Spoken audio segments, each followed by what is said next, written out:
भूपेंद्र चौहान जी, जिला के अध्यक्ष, साकेंद्र प्रताप सिंह जी, जिला पंचायत के अध्यक्ष, श्री नागेंद्र पवार जी, जिला अध्यक्ष आरएलडी के, समस्त हमारे मंच पर विराजमान पार्टी के पदाधिकारीगण और हमारे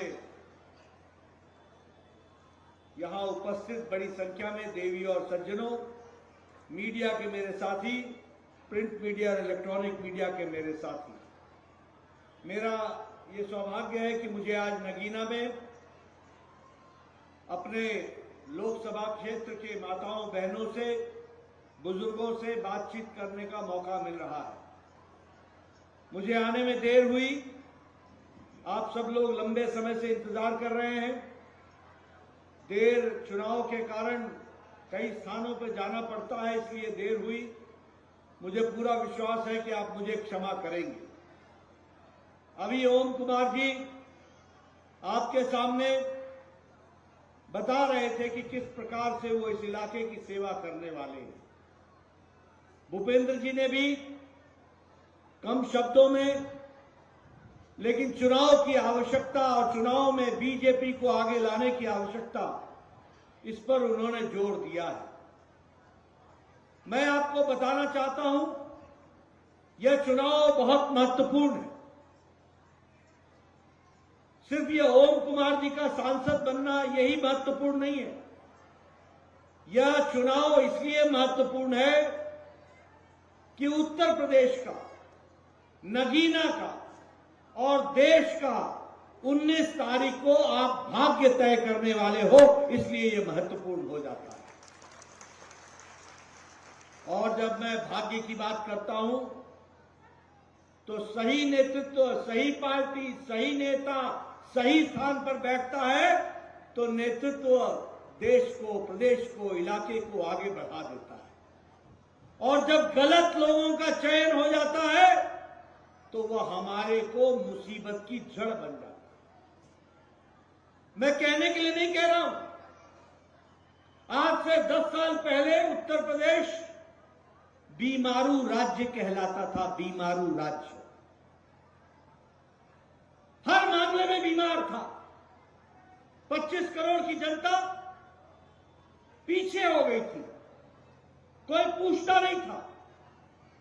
भ्रष्टाचार चरम सीमा पर था, माफिया राज्य दंगना रहा था। बहु बेटियां शाम को सूर्यास्त के बाद निकल नहीं सकती थी। अगर कॉलेज जाती थी तो घर वापस पहुंच जाए तो मां बाप भगवान का धन्य मानते थे।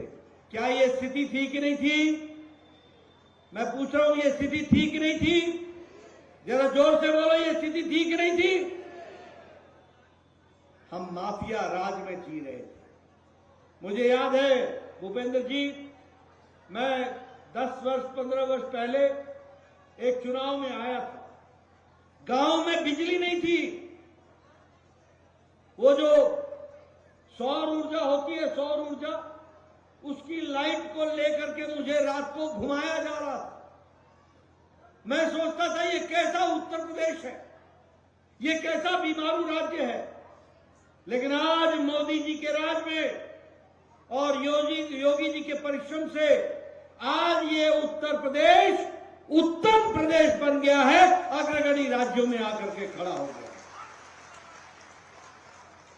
आज पहले व्यापारी शाम को डरता था, कब उसको कौन उठा ले, कब किसकी वसूली हो जाए, कब किसके परिवार से किसको उठा ले। और पुलिस मूक दर्शक होती थी, मूक दर्शक होती थी। क्या यह स्थिति थी कि नहीं थी? बताइए, ये 10 साल पहले स्थिति थी कि नहीं थी? आज यहां व्यापारी उन्मुक्त हवा में आराम से व्यापार कर रहा है।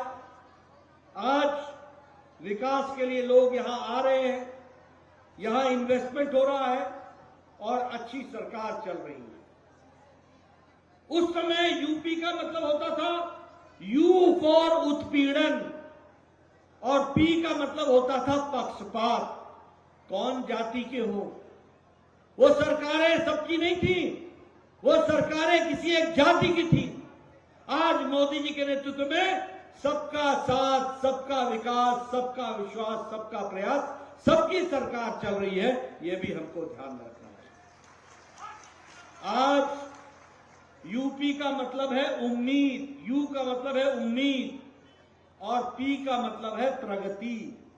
आज उत्तर प्रदेश की प्रगति हो रही है, आर्थिक जगत में प्रगति हो रही है, सांस्कृतिक विरासत में प्रगति हो रही है, इंफ्रास्ट्रक्चर में प्रगति हो रही है, रोड बन रहे हैं, रेल की नई लाइनें निकल रही हैं, नए नए एयरपोर्ट बन रहे हैं, नई नई रेलवे स्टेशन का निर्माण हो रहा है।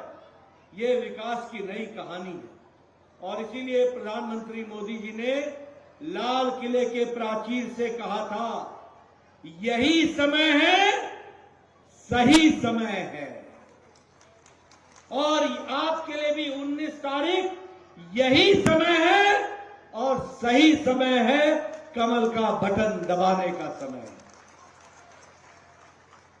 आज 10 साल में समावेशी विकास हुआ। आपको जानकर खुशी होगी मित्रों, मैं आपके सामने बताना चाहता हूं, अमेरिका की आर्थिक स्थिति लड़खड़ा रही है।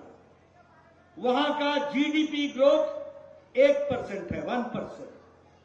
यूरोप का आर्थिक नीति कोरोना के त्रासदी के बाद लड़खड़ा गई है।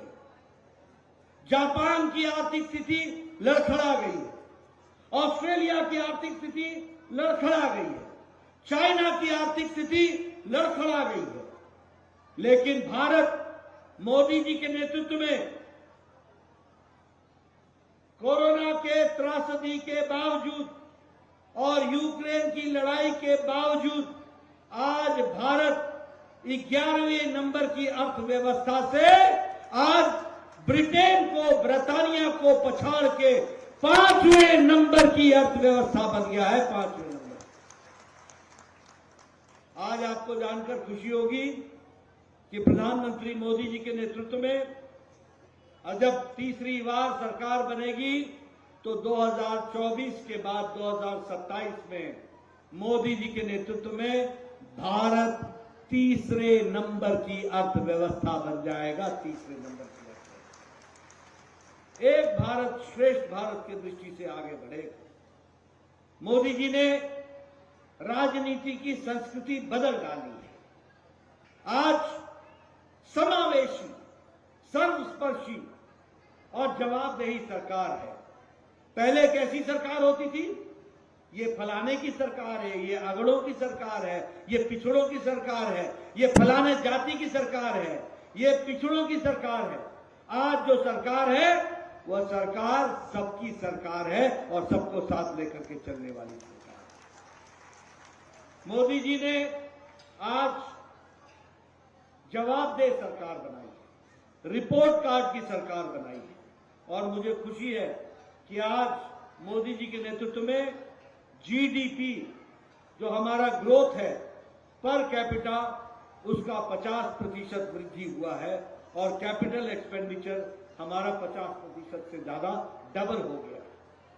आपको जानकर खुशी होगी कि हमारे यहां फॉरेन डायरेक्ट इन्वेस्टमेंट दुगना हो गया है और इलेक्ट्रॉनिक एक्सपोर्ट हमारे यहां 3 गुना बढ़ गया। और मैं ये भी कहूंगा कि मोदी जी के नेतृत्व में सांस्कृतिक विरासत को संभाल के रखा गया और भारत की मूल धारा को मजबूत बनाया गया। ये भी आपको ध्यान में होगा। आपको जानकर खुशी होगी, हम लंबे समय से बोलते थे रामलला हम आएंगे, मंदिर वही बनाएंगे, और हमारे विरोधी बोलते थे तिथि कब बताएंगे। आज 22 जनवरी को प्रधानमंत्री मोदी जी के 10 दिन के कठोर तपस्या के और अनुष्ठान के बाद 22 जनवरी को उन्होंने रामलला का प्राण प्रतिष्ठा किया और भव्य राम मंदिर आज बनकर के तैयार हुआ। यह भी आप लोगों ने देखा। जम्मू कश्मीर में धारा 370 समाप्त हो गई। अभी अभी जयपुर में खड़गे साहब कांग्रेस के अध्यक्ष आए थे, क्या कह रहे थे कि अरे भाई एक तो धारा 370 के बजाय धारा 371 पढ़ रहे थे, यानी 370 और 371 का अंतर भी उनको मालूम नहीं था। और क्या बोलते थे कि प्रधानमंत्री ने चूरू में आकर के 370 की बात की। अरे बात करनी थी तो जम्मू में करते, श्रीनगर में करते। मैं आपसे पूछना चाहता हूं, क्या इस जगह का व्यक्ति कश्मीर में शहीद नहीं हुआ है? क्या चूरू का और जयपुर का व्यक्ति कश्मीर में शहादत नहीं दी? क्या सारे देश के लोग ये मानते नहीं हैं कि कश्मीर भारत का अभिन्न अंग है? और ये कांग्रेस पार्टी वाले बोलते हैं कि तुम चूरू में और जयपुर में धारा 370 की बात क्यों करते हो? अरे हम ये बताना चाहते हैं कि हम उस पार्टी के सदस्य हैं जिन्होंने सारे देश में 1951 से नारा लगाया था, एक देश में दो निशान, दो विधान, दो प्रधान नहीं चलेंगे, नहीं चलेंगे। और प्रधानमंत्री मोदी जी ने, उनकी इच्छा शक्ति ने और अमित शाह की रणनीति ने 2019 के 6 अगस्त को भारत के पार्लियामेंट में अपनी उंगली दबा करके धारा 370 को धाराशाही कर दिया। ये हमारा रिकॉर्ड है, ये भी आज मुझे दुख के साथ कहना पड़ता है, हमारे लोग उरी की घटना पर प्रधानमंत्री मोदी जी ने सर्जिकल स्ट्राइक किया और घर में घुसकर पाकिस्तानियों के छक्के छुड़ाए और उनको मुंह तोड़ जवाब दिया, तो प्रधानमंत्री मोदी जी ने दिया। अगर पुलवामा की घटना घटी तो उसके बाद प्रधानमंत्री जी ने कहा था, कोई प्रधानमंत्री ये हिम्मत नहीं कर सकता जो प्रधानमंत्री ने कहा। प्रधानमंत्री ने कहा, तुमने बहुत बड़ी गलती कर दी है और तुमको इसका खमियाजा भुगतना पड़ेगा। और 10 दिन बाद पाकिस्तान की धरती पर एयर स्ट्राइक किया गया और सारे वहां के कैंप को ध्वस्त किया, ये भी आपको मालूम है।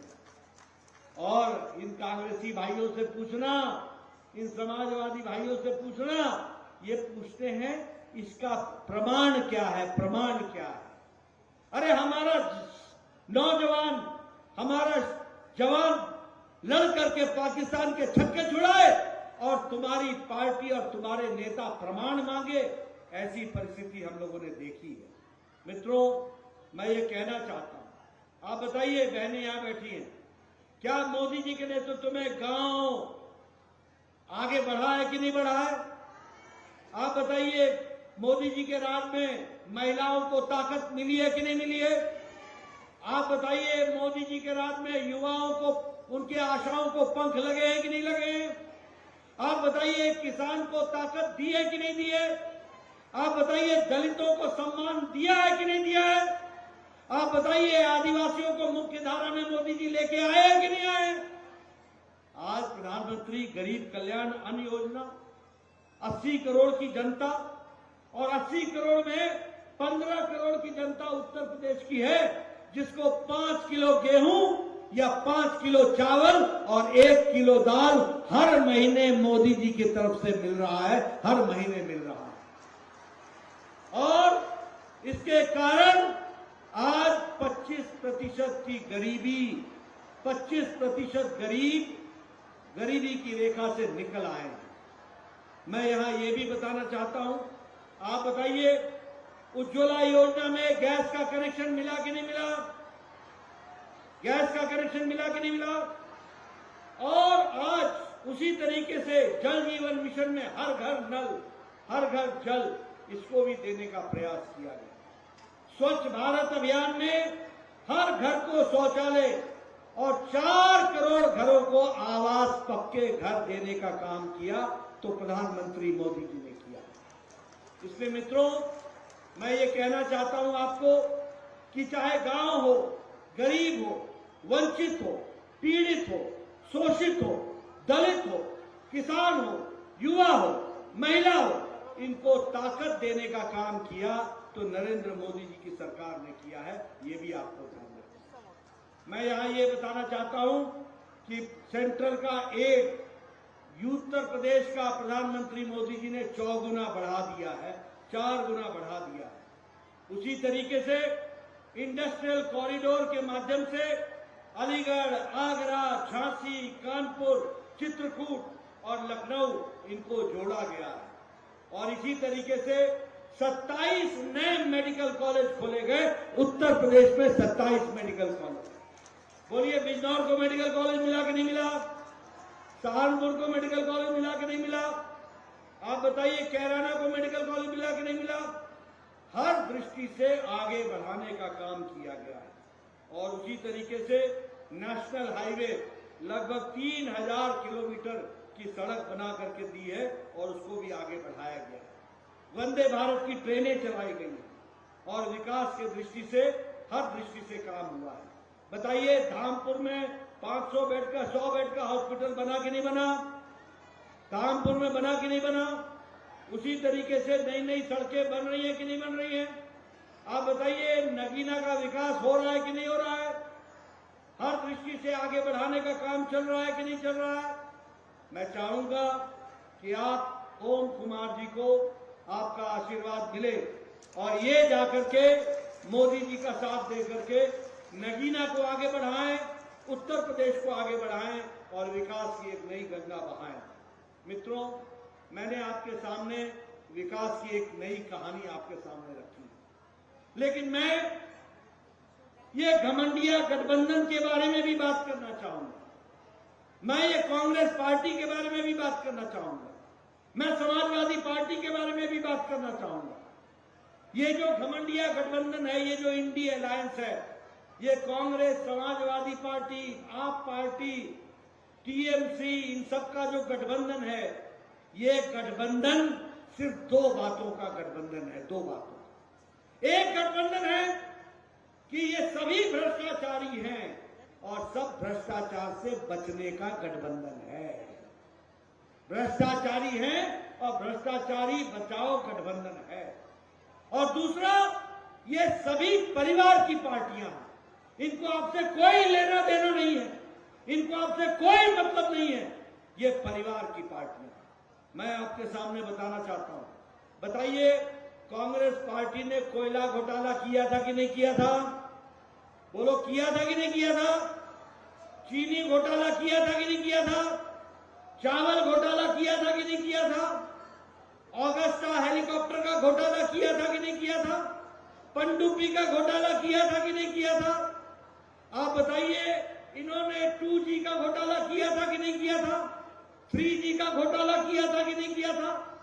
इन्होंने न आकाश छोड़ा, न पाताल छोड़ा, न धरती छोड़ी, न हवा और गगन छोड़ा। सब जगह घोटाले ही घोटाले किए। आप बताइए, ये हमारे अखिलेश यादव जी ने गोमती फ्रंट का घोटाला किया है कि नहीं किया है? गोमती फ्रंट का घोटाला किया है कि नहीं किया? लैपटॉप का घोटाला किया है कि नहीं किया है? अनाज का घोटाला किया है कि नहीं किया है? आप बताइए, लालू यादव ने जमीन के बदले नौकरी का घोटाला किया कि नहीं किया? चारा घोटाला किया कि नहीं किया?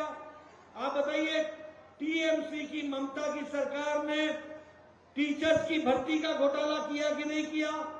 आप बताइए, डीएमके की सरकार ने वहां घोटाला किया कि नहीं किया?